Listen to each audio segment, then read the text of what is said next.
My name is John Hardy, and I'm one of the founders of the National Video Game Museum.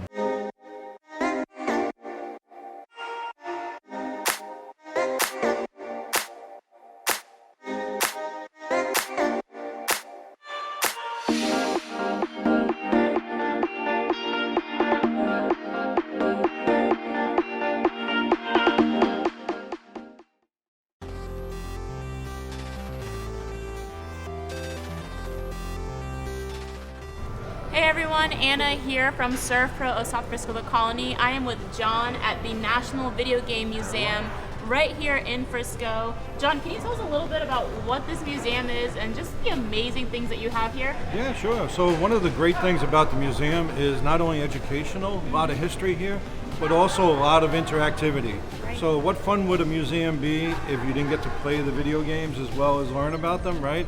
So when we created this, that was one of the key components. You had to be able to pick it up, play it, touch it, do something, and interact with it. Well, the reason this is a great place for families is because everyone can get involved in video games. Whether you have a real hardcore interest in video games or just a casual interest, there's something for everybody. You get to play everything, you get to learn about it, you get to compete with your parents or your kids or whatever, and everybody gets a chance to have fun. You know? How many video games do you have here? Oh, I couldn't even venture a guess. There's a lot. I mean, certainly not everything. It's not a huge, city block long museum, but for the amount of space, we really cram in a lot of stuff. No, and we're just going to walk through it because there's just so much that we want to show y'all here. Even just from these screens that we have, right. All the video games, even this console behind you. You mentioned this was the first one? This is actually called the Brown Box. It was created by Ralph Baer, who's considered the father of video games, right?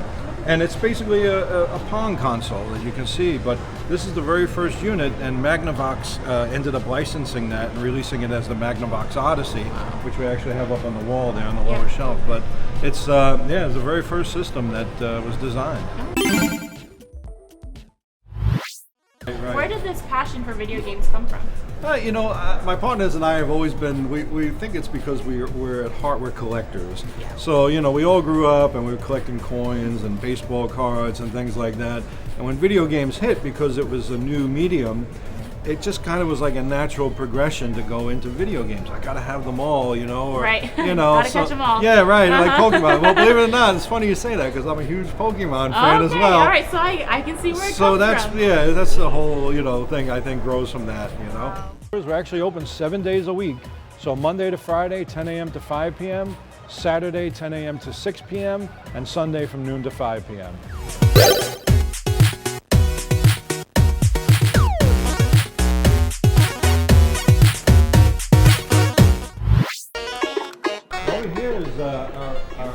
Tribute to Dragon's Lair. Of course. So you see the Dragon's Lair machine. Dragon's Lair, important for many reasons.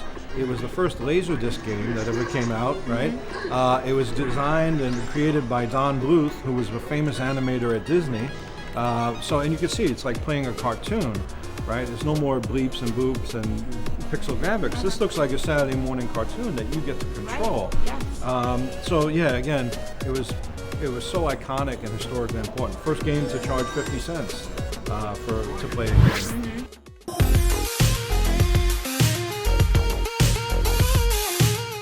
Like I said, we like to do a lot of these scenes at a time. Is our 80s bedroom and living room. Okay. So the 80s living room started years ago at our show when we ran our first conventions in 1999. We had a couch and a TV like that, console and a table, and people loved it. It was simple, but they actually loved it. Final section. Okay. All right. Which is Pixel Dreams, and that is our recreation of an 80s arcade.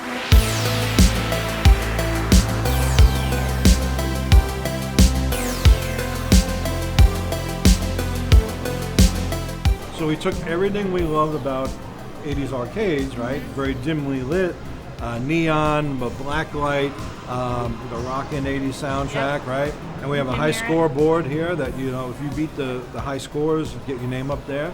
We'll give you extra tokens, things like that. And this is really what most people really zone in on. you So know? not only do kids and even adults too, Oh, yeah, they sure. can come in, they can learn about the history of video games. Right. They can be interactive with their learning and their experiences. Right. And then you actually created this space where you're almost bringing them back in time. Bringing them in time. To kind of like the peak of, or the beginning really of when people started getting really into video games. Yeah, well, so it's also, we like to look at it from a social standpoint. Mm-hmm. In my era, Friday, Saturday night, you were at the arcade. This was their social setting, right? Right. And if you didn't show up, they just, he must have died or something, right? Like, it didn't matter.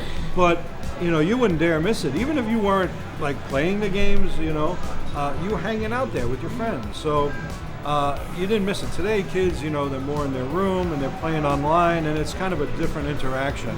But for us and people my generation, this was where it was happening. Clearly you have such a great space here in the arcade. I can hear the 80s music blasting. It sounds a lot of fun. Now I think you're a little bit all talk though, so I'm going to challenge you Okay. to a game in there. All Are right. you up for the challenge? I think we can try, yeah, see. Okay, all Hopefully right. you won't beat me too bad, all right? Yeah, we'll see. All right, let's All go. right, let's go in.